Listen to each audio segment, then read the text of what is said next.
شروع اللہ کا نام لے کر جو بڑا مہربان نہایت رحم والا ہے۔ اے پیغمبر صلی اللہ علیہ وآلہ وسلم، مسلمانوں سے کہہ دو کہ جب اپنی بیویوں کو طلاق دینے لگو تو ان کی عدت کو پیش نظر رکھ کر طلاق دو اور عدت کا شمار رکھو، اور اللہ سے جو تمہارا پروردگار ہے ڈرو۔ نہ تو تم ہی ان کو ایام عدت میں ان کے گھروں سے نکالو اور نہ وہ خود ہی نکلیں، ہاں اگر وہ کھلی بے حیائی کریں تو اور بات ہے، اور یہ اللہ کی حدیں ہیں، اور جو اللہ کی حدوں سے تجاوز کرے گا وہ اپنے آپ پر ظلم کرے گا۔ اے طلاق دینے والے، تجھے کیا معلوم شاید اللہ اس کے بعد رجعت کی کوئی سبیل پیدا کر دے۔ پھر جب وہ اپنی میعاد یعنی عدت ختم ہونے کے قریب پہنچ جائیں تو یا تو ان کو اچھی طرح سے زوجیت میں رہنے دو یا اچھی طرح سے علیحدہ کر دو، اور اپنے میں سے 2 منصف مردوں کو گواہ کر لو، اور اے گواہو اللہ کے لیے درست گواہی دینا۔ ان باتوں سے اس شخص کو نصیحت کی جاتی ہے جو اللہ پر اور روز آخرت پر ایمان رکھتا ہے، اور جو کوئی اللہ سے ڈرے گا وہ اس کے لیے رنج و غم سے نجات کی صورت پیدا کر دے گا، اور اس کو ایسی جگہ سے رزق دے گا جہاں سے اس کو وہم و گمان بھی نہ ہو، اور جو اللہ پر بھروسہ رکھے گا تو وہ اس کے لیے کافی ہوگا۔ اللہ اپنے کام کو جو وہ کرنا چاہتا ہے پورا کر دیتا ہے۔ اللہ نے ہر چیز کا اندازہ مقرر کر رکھا ہے۔ اور تمہاری طلاق والی بیویاں جو حیض سے نا امید ہو چکی ہوں، اگر تم کو ان کی عدت کے بارے میں شبہ ہو تو ان کی عدت 3 مہینے ہے، اور جن کو ابھی حیض نہیں آنے لگا ان کی عدت بھی یہی ہے۔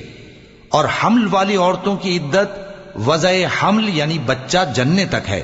اور جو اللہ سے ڈرے گا اللہ اس کے کام میں سہولت پیدا کر دے گا۔ یہ اللہ کا حکم ہے جو اس نے تم پر نازل کیا ہے، اور جو اللہ سے ڈرے گا وہ اس سے اس کے گناہ دور کر دے گا اور اسے اجر عظیم بخشے گا۔ طلاق والی عورتوں کو ایام عدت میں اپنی حیثیت کے مطابق وہیں رکھو جہاں خود رہتے ہو، اور ان کو تنگ کرنے کے لیے تکلیف نہ دو، اور اگر وہ حمل سے ہوں تو بچہ پیدا ہونے تک ان کا خرچ دیتے رہو، پھر اگر وہ بچے کو تمہارے کہنے سے دودھ پلائیں تو ان کو ان کی اجرت دے دو، اور بچے کے بارے میں پسندیدہ طریق سے موافقت رکھو۔ اور اگر باہم ضد اور نا اتفاقی کرو گے تو بچے کو اس کے باپ کے کہنے سے کوئی اور عورت دودھ پلائے گی۔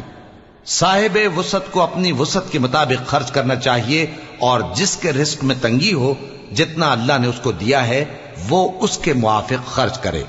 اللہ کسی کو زیر بار نہیں کرتا مگر اسی کے لحاظ سے جتنا اس کو دیا ہے،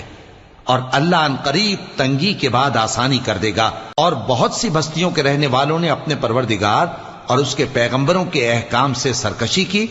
تو ہم نے ان کو سخت حساب میں پکڑ لیا، اور ان پر ایسا عذاب نازل کیا جو نہ دیکھا تھا نہ سنا، سو انہوں نے اپنے کاموں کی سزا کا مزہ چکھ لیا، اور ان کا انجام نقصان ہی تو تھا۔ اللہ نے ان کے لیے سخت عذاب تیار کر رکھا ہے، تو اے عقل والو جو ایمان لائے ہو اللہ سے ڈرو۔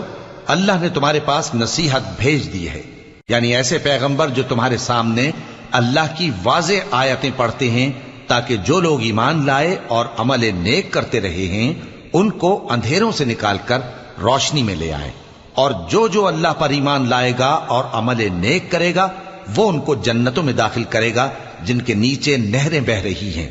وہ ہمیشہ ہمیشہ ان میں رہیں گے۔ اللہ نے ان کے لیے کیا خوب رزق رکھا ہے۔ اللہ ہی تو ہے جس نے 7 آسمان پیدا کیے اور ویسی ہی زمینیں بھی، ان میں اللہ کا حکم اترتا رہتا ہے تاکہ تم لوگ جان لو کہ اللہ ہر چیز پر قادر ہے، اور یہ کہ اللہ اپنے علم سے ہر چیز کا احاطہ کیے ہوئے ہے۔